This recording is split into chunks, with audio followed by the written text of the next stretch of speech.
ناظرین، ہم حضرت انسان نے آج تک دنیا کے اوپر جن چیزوں کو قیمتی سمجھا ہے ان میں ہیرے، سونے، چاندی، جواہرات وغیرہ، مگر آج ہم جس قیمتی چیز کی ذکر کرنے جا رہے ہیں نہ تو وہ سونا ہے، نہ وہ چاندی اور نہ ہیرا، تو قدرت کے خزانوں میں چھپا ہوا یہ کون سا خزانہ ہے جو اس قدر قیمتی ہے؟ تو چلیے میرے ساتھ، میں آج آپ دوستوں کو لے کے جا رہا ہوں بھوٹان، نیپال، تبت کے برف پوش پہاڑوں میں، جہاں پر چھپا ہے ایک قیمتی خزانہ جسے وہاں کے مقامی لوگ یاسا کمبو کے نام سے جانتے ہیں۔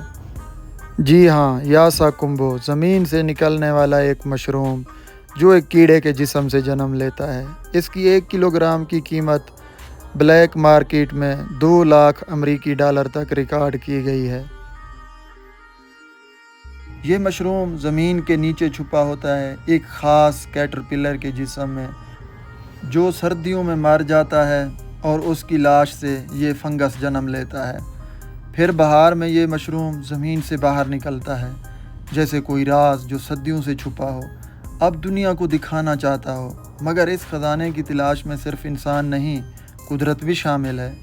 یہ مشروم ہمالیہ کے قدرتی نظام کا حصہ ہے، اور اس کی بے تحاشا کھدائی سے زمین کی زرخیزی کم ہو رہی ہے۔ کیٹرپلر کی نسل خطرے میں ہے اور پہاڑوں کی خاموشی شور میں بدل رہی ہے۔ نیپال حکومت نے اس کی کھدائی کے لیے ضوابط مقرر کیے ہیں، مگر غیر قانونی تجارت اب بھی ایک بڑا مسئلہ ہے۔ دنیا بھر میں اس کی مانگ بڑھ رہی ہے اور قیمت آسمان کو چھو رہی ہے۔ ایک عالمی رپورٹ کے مطابق یاسا کمبو کی 1 کلو گرام کی قیمت 2 لاکھ امریکی ڈالر تک ریکارڈ کی گئی ہے۔ یاسا کمبو جہاں پر ملتا ہے ان میں سے کچھ علاقے یہ ہیں: نیپال کے دولپا، موگو، ہمل، ماناسلو اور دیگر بلند پہاڑی علاقوں میں، اور کہیں کہیں بھارت کے اندر بھی یہ پایا جاتا ہے۔ تبت اور بھوٹان میں بھی اس کی موجودگی ہے، صرف موسم بہار میں دستیاب ہوتا ہے جب برف پگھلتی ہے۔ یاسا کمبو کو روایتی طب میں صدیوں سے استعمال کیا جا رہا ہے۔ اس کے طبی فائدے کچھ درج ذیل ہیں، جن میں سے جسم کو بیماریوں سے لڑنے کی صلاحیت دیتا ہے، دمہ، کھانسی اور تھکن میں مؤثر ہے، جدید تحقیق میں مثبت اثرات کی نشاندہی کرتا ہے، خون کی روانی بہتر بناتا ہے، کولیسٹرول کم کرتا ہے، تھکن، نیند کی کمی اور ذہنی دباؤ میں فائدہ دیتا ہے۔ نیپال کی حکومت نے مخصوص علاقوں میں کھدائی کے لیے اجازت نامے لازمی قرار دیے ہیں، اور ماہرین مقامی لوگوں کو تربیت دے رہے ہیں جن کے لیے NGOs بنائے گئے ہیں۔ یہ مشروم کی تلاش قدرتی توازن کے ساتھ کی جائے۔ سائنسدان اس فنگس کو لیبارٹریز میں اگانے کی کوشش کر رہے ہیں تاکہ قدرتی ذخائر محفوظ رہیں۔ مقامی لوگ اسے صرف دوا نہیں بلکہ رزق سمجھتے ہیں۔ کئی خاندانوں کی زندگی کی کہانی اس مشروم سے جڑی ہوئی ہے۔ یہ مشروم انسانی جدوجہد، قربانی اور امید کی علامت بن چکا ہے۔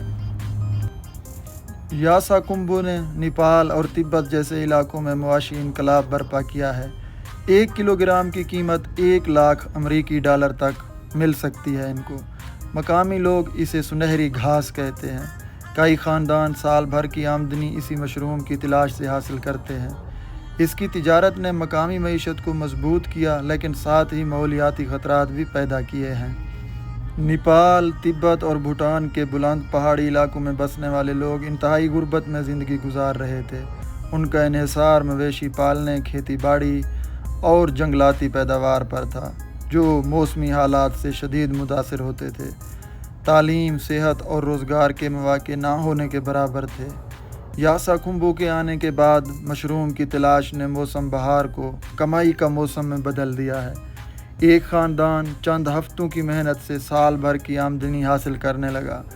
نوجوانوں نے تعلیم چھوڑ کر مشروم کی تلاش کو ترجیح دی کیونکہ فوری آمدنی دستیاب تھی۔ کئی دیہات میں نئے گھر، اسکول اور طبی مراکز بننے لگے۔ یاسا کمبو نے مقامی معیشت کو بھی مضبوط کیا۔ خواتین اور بزرگ افراد بھی مشروم کی صفائی اور فروخت میں شامل ہو کر بااختیار ہوئے۔ مقامی مارکیٹیں بنیں جہاں خریدار براہ راست دیہاتوں سے مشروم خریدتے ہیں۔ لالچ اور غیر قانونی تجارت نے کئی مسائل بھی پیدا کیے ہیں۔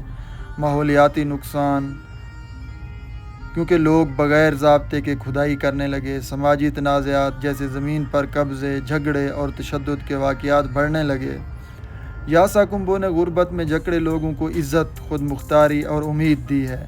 کئی خاندانوں نے اپنے بچوں کو تعلیم دلوانا شروع کیا جو پہلے ممکن نہ تھا۔ یہ مشروم انسانی جدوجہد، قربانی اور قدرتی ہم آہنگی کی علامت بن چکا ہے۔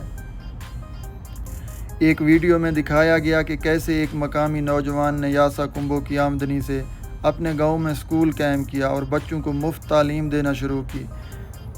BBC کی ایک ڈاکومنٹری میں بتایا گیا کہ مقامی لوگ اب جنگلات کی حفاظت کرتے ہیں تاکہ مشروم کی پیداوار برقرار رہے۔ یاسا کمبو مشروم نے ہمالیہ کے غریب لوگوں کی زندگی میں ایک ایسا انقلاب برپا کیا ہے کہ جس کی مثال کم ہی ملتی ہے۔ ان لوگوں میں بسنے والے لوگ صدیوں سے قدرت کے رحم و کرم پر زندگی گزار رہے تھے۔ ان میں سب سے زیادہ جو ان کا کام تھا کھیتی باڑی کرنا، مویشی پالنا اور جنگلاتی پیداوار، ان کا واحد ذریعہ معاش تھا۔ لیکن یاسا کمبو نے ان کی زندگی کو امید، خوشحالی اور خود مختاری کی راہوں پر ڈال دیا ہے۔ ہمالیہ کے بلند علاقے جیسے دولپا، موگو، ہمل میں زندگی انتہائی مشکل تھی۔ سرد موسم، برف باری اور دور دراز علاقوں کی وجہ سے خوراک، علاج اور تعلیم تک رسائی محدود تھی۔ لوگ روزانہ کی بنیاد پر جدوجہد کرتے تھے، ایک وقت کی روٹی بھی مشکل سے ملتی تھی۔ نوجوانوں کو تعلیم چھوڑ کر مزدوری کرنا پڑتی تھی تاکہ خاندان کا پیٹ بھر سکے۔